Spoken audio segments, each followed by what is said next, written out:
Time for an oil change? Head to Jiffy Lube. We've got you covered. We've also got you covered when it comes to oil changes, thanks to Pennzoil Synthetic Motor Oil, getting you back on the road in a jiffy. Jiffy Lube. Leave worry behind.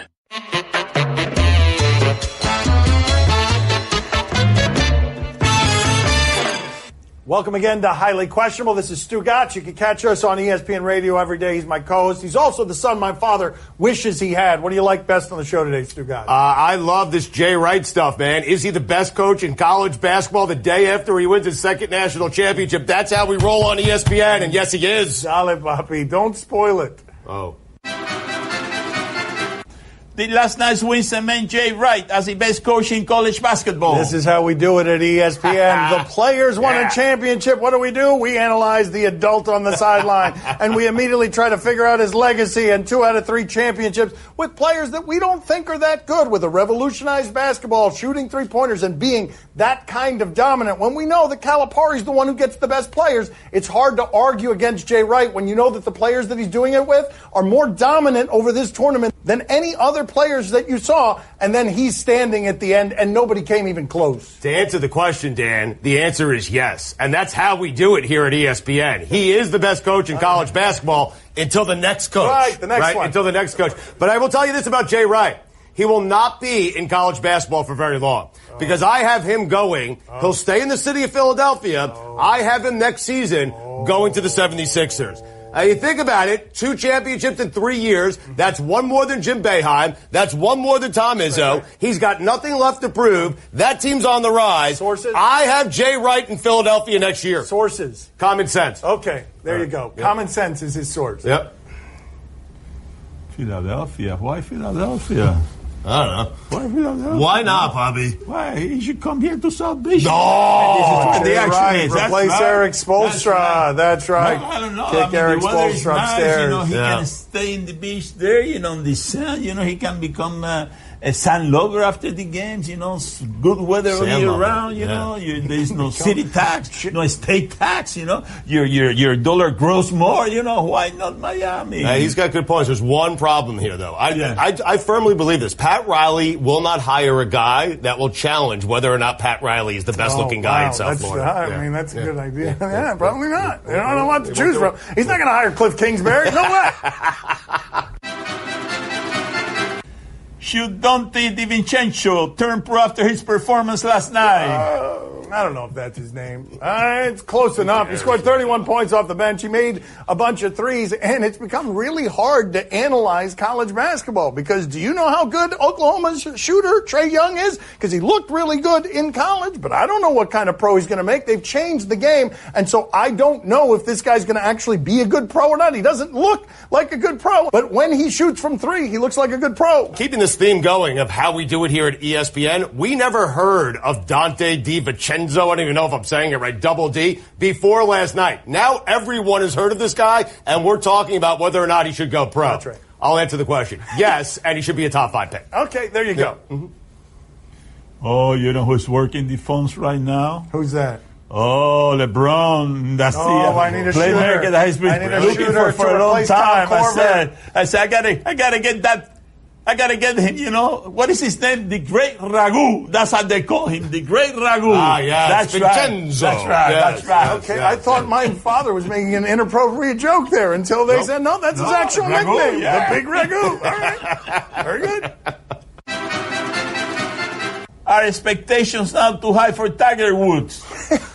I mean, this question just be Tiger Woods. Talk about him. The Masters are coming up because we've been sitting here grading the expectations on him for the last 10 years. Are they too high? Are they too low? Is he going to do it? Is he not going to do it? We all want to watch. It's part of the appeal. This is one of the biggest sports weekends of the year because he goes from car crash situation to possibly the greatest golf story ever told if he could keep this competitive and then win it. I don't know if he can win or not. It seems ridiculous that he would be a favorite, and they've Tiger-proofed that course. But, man, it would be the biggest story that we had in sports this year if this guy can win this tournament. Last several years, I would say. I mean, just coming back from everything he's come back from. I mean, listen, are the expectations too high for Tiger Woods? First off, Dan, he is playing like a guy who can win this tournament. He is at the last few weeks, he is playing like a guy who absolutely can win the Masters. And no, the expectations are never too high when you're talking about the greatest golfer that we've ever seen. Sorry, Jack Nicklaus, he's the greatest golfer that I've ever seen. The expectations have been set by Tiger because he's the one saying, hey, back is fine, game is back, I'm hitting the ball as hard as I've ever hit it.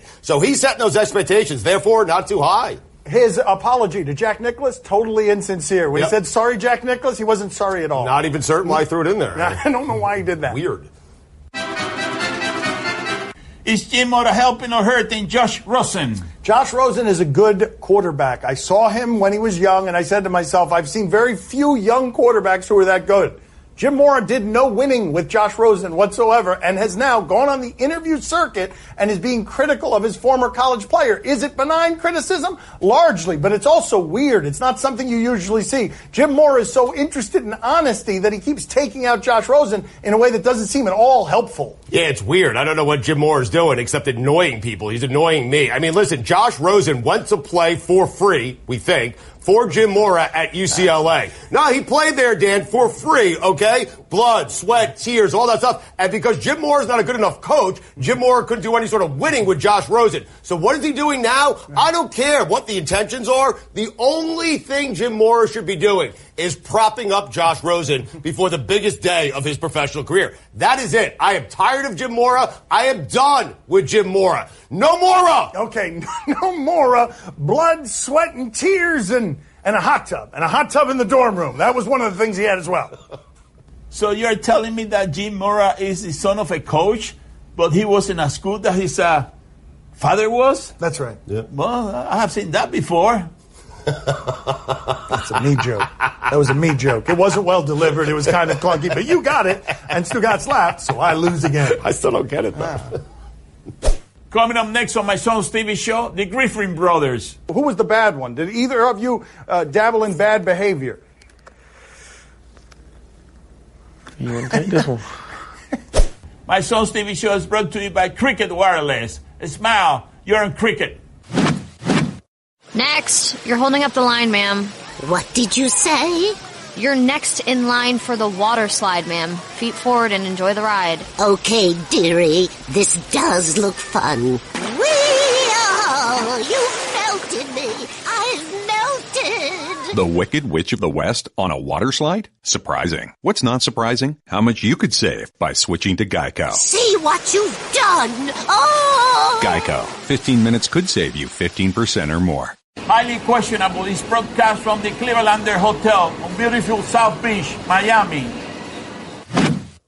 Joining us at the beach today, Shaquille and Shaquille Griffin. We love these guys. One of them plays for the Seattle Seahawks. They're brothers. The other one just got done with an amazing UCF season. He's trying to make his way into the pros with one hand. Let's talk to him. Shaquille, can you tell us sort of what it's been like at every point here along this path to be doubted because you have one hand? Can you take us through sort of everything that's happened to you where you arrive at the scouting combine uninvited initially and then eventually you go, but just the amount of doubt that you've had in your life? I mean, it was a lot of it. I mean, throughout each and every phase, there was going to be some type of doubt. If it was from when I started playing football at a young age and to the point when I started playing tackle football when I was 7 years old, where I had coaches telling me this was for a two-handed player game instead of one-handed players. And, I remember that's when I had my first career interception for us to win the game and go to the playoff. And right then and there, that's when I knew that I was going to have to take steps upon myself to make sure that I was able to not worry about what people were telling me what I couldn't do, but just showing what I actually could. And even from there and going into as I got older, I remember I was playing running back and I was really good at running back, honestly. And I remember my dad said I couldn't play running back until, I can hold the ball and never fumble it. And he said if he took the ball from me, I couldn't play running back. And I remember I was holding on as tight as I can and he was swinging me all over the place and he couldn't get the ball out. And that's when he allowed me to play running back. And I remember one play when I got the ball and I remember I switched the ball to my left hand and I ended up stiff arming everybody else with my right. That's when I knew he's like, no, I'm really a legit running back here.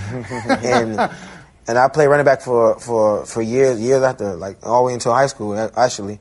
My dad, like, you gonna play running back in high school? How many fumbles total? I know you know the number off the top of your head. How many fumbles? 0. 0 fumbles? 0 fumbles. Year after year, no fumbles. My dad said soon I fumbled, he would have took me from running back and moved me somewhere else. Never fumbled. Shaquille, what's the story in the household that still gets told about the best fight between you two? The most memorable story that everyone remembers. Your brother's already smiling. Which is the one? Let me see. The best story when we had our biggest argument had to be on Christmas Day.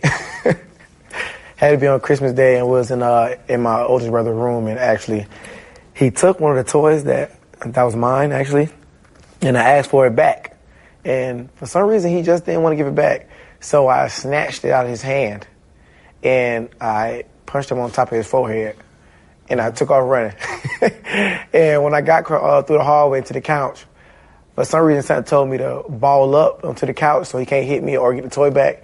And all you do is see him swinging as many punches as he can at me. And we had to be maybe about 5 or 6 years old. And so he's punching me as hard as he can to get the toy back. And then he tried to take off running, so I chased him and ended up tackling him on the floor. And the way we was fighting back then, whoever get the last punch wins. So this was a back and forth thing until someone told us to stop.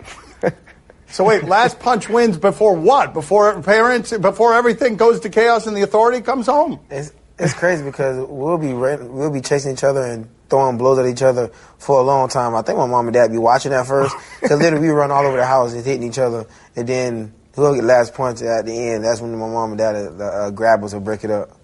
When did that stop though? When did you guys stop fighting? After that one. I think that was the last. Oh wow, that was the last one. Yeah. Wow, that's pretty great though, right? That was the most intense one. Yeah. That was the most intense one we had. Can you point to each other and say, I remember this bad story, this thing that he did? I want you to who was the bad one? Did either of you dabble in bad behavior? You want to take this one? I mean, I can't really think of one. Oh, talking about the time we switched classes and you got us both caught. Oh, wait a minute. That's what always a good one. There? Because you were twins. Yeah, we're twins. What we happened? switched classes, but he got us caught. Okay, he gonna point the finger about saying it was just me. Okay, I'm the reason why we got caught, but we both made the decision to switch classes. It was in high school. And mind you, we switched classes plenty of times before in middle school and then in high school, but it was sophomore year. It was sophomore year, and he was always good in math and I was good in English, so we switched classes to help each other on our work. But, he didn't really have that much work to do anyway. So once I finished his work, I was talking to my teammates. Only my teammates knew that we switched. Talked to my teammates and stuff, and then he was in class doing my work, and, he being quiet and stuff. And my teacher kept calling me his name. Obviously, I'm in his class. About be quiet, allow everybody to do their work. And I'm like, I'm not listening, not thinking about it. Why is he calling my brother's name? Like, I'm just still talking to my teammates. And then she was like, Shaquille, why do you keep talking? He's like, it's not you. Why you keep talking? I was like, why you keep calling me that? And I was like, I gave it all away. Wow, what a disaster. Did you bury him after that? Like, what? I thought he was a savvy veteran. What kind of rookie move is that? It was really bad. And then you got to see my face when they come in taking me out his class.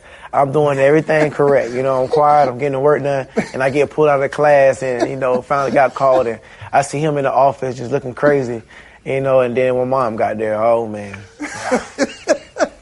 And I did everything. Everything right.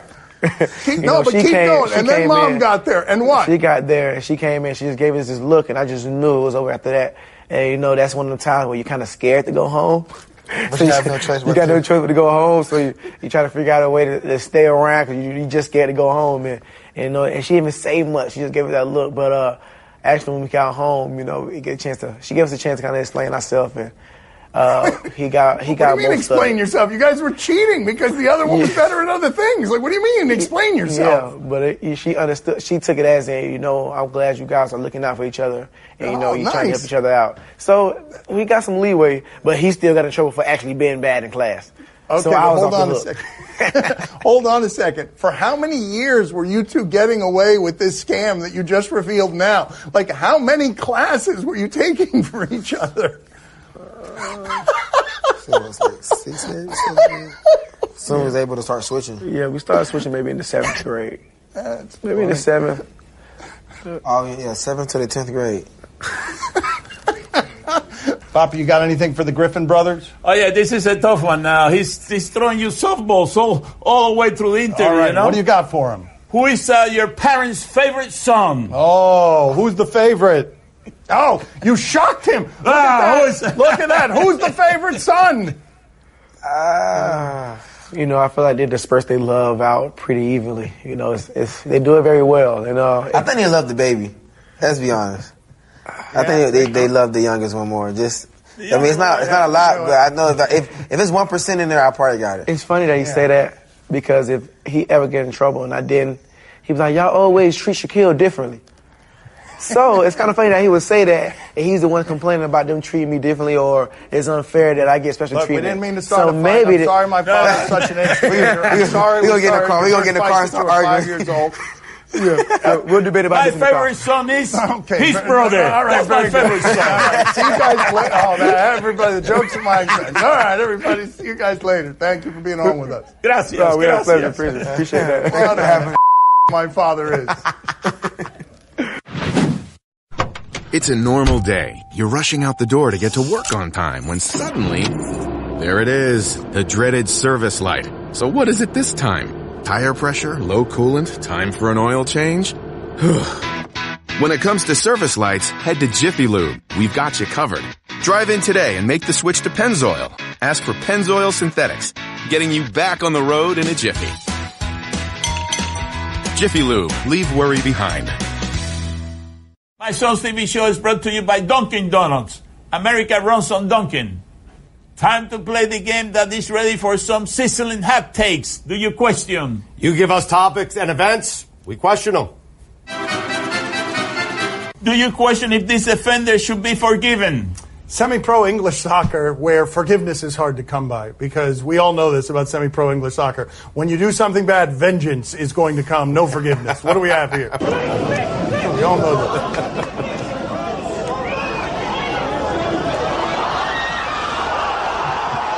Oh, wow. That guy right there.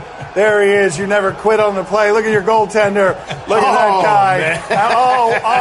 And look. And now the shame of his face. Wait a minute. I want you to look at the teammates of the guy who botched this. Watch the teammates. Look at this guy. What are you doing, you idiot? You jerk. But do you quit on a play? I mean, how is he supposed to know that mud is going to stop a ball? True. I'm guessing that's pretty unprecedented. That's true. If there's a time to quit on a play, that would be the play you quit on. I mean, you'd think that the ball would be kicked a little bit harder to make it through a little bit of mud. Semi-pro, though. That was a pretty bad play by a defender, but I have seen worse. No, you haven't seen worse. I don't believe it. That's right. No way. No way.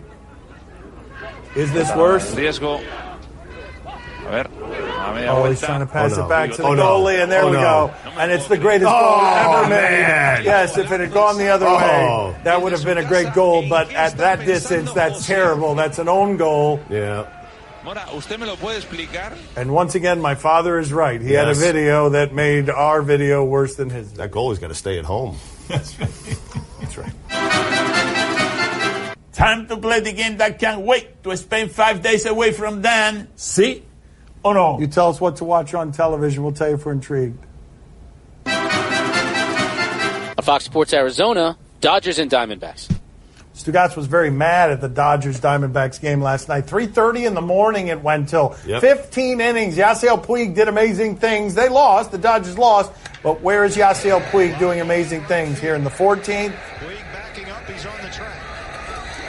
Is he going to throw out this dude at second base? No, he's not. No way. Yes, he is. He's wow. got a very strong arm. Amazing. Yeah, that's not a slow runner either. That happened at 2:30 in the morning. That's right. Yes, 2:30 in the morning. And prolonged the game another hour, by the way. That's what that did. No, I mean, Dan, are you watching it? You should answer. Whoa, you just bypassed him, impregnating all of Arizona at the end of that. Sorry. Papi, are you intrigued? See, I'm very intrigued. Yasiel is on fire.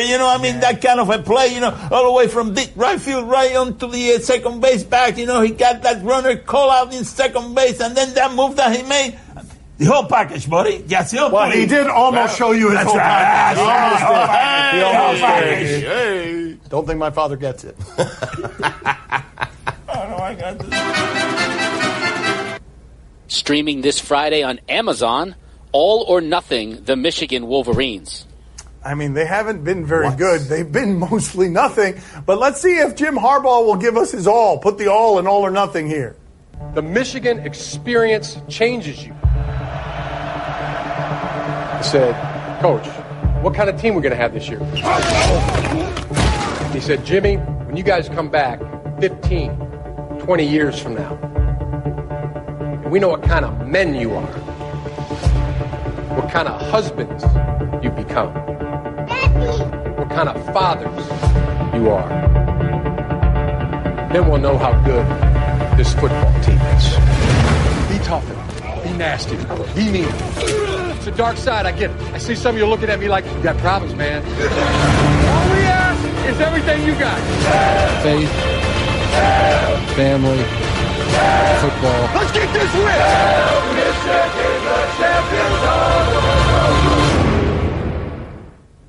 I mean, come on. If I put that music on anything, it's going to sound good. Right. They finish in 4th place every year. Stugotz, are you intrigued? No, I know what happened. And when those kids return 15 to 20 years from now, what they'll remember is that they never beat Ohio State. Papi, are you intrigued, Papi? Oh, see, I'm very intrigued. But the only part about that video that I really liked was that spread. You know, when they were eating in that house there, you know, I mean, that was a hell of a spread. You know, they got all kind of goodies in there. You know what I mean?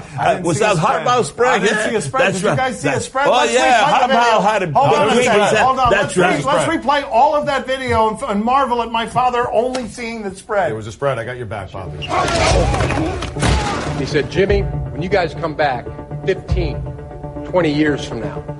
Is that it? There it is! That's it. Look at those guys. They're happy. You know that. They're ready. That's right. It's a salad and meat. I know. No, that's a skirt steak, man. Looks like something good. Not just any meat, yes. Yeah. Skirt steak. Okay, skirt steak. Yeah. Very good. Look at drinks, you know. We got drinks. We got water. There's not a ball of wax. We got a bunch of people celebrating nothing. It's just meat and salad. It's really actually what Michigan football has been. You thought it was going to be really good, then you sit down to the table and it's not so good. Kind of bland. Not so appetizing. That's all the time we have for today. Thank you for watching. We are off for a few days. We will talk to you on Monday. The Masters takes over everything. Our thanks to Stugotz. We'll talk to you on Monday. Thank God the Masters has taken over. Oh. Did you get an invite from ESPN for the Masters, Dan? I did not. How about you? Nope. No? I didn't get I don't know why. All right, my father wasn't invited to the Masters. Why would he be invited to the Masters? You know? Why would he not be invited to the Masters? I think there are a lot of Cubans at the Masters, do you? Sergio's going to be there. Sergio's not Cuban. Yeah. Next, you're holding up the line, ma'am. What did you say? You're next in line for the water slide, ma'am. Feet forward and enjoy the ride. Okay, dearie. This does look fun. You melted me. I've melted. The Wicked Witch of the West on a water slide? Surprising. What's not surprising? How much you could save by switching to Geico. See what you've done. Oh! Geico. 15 minutes could save you 15% or more.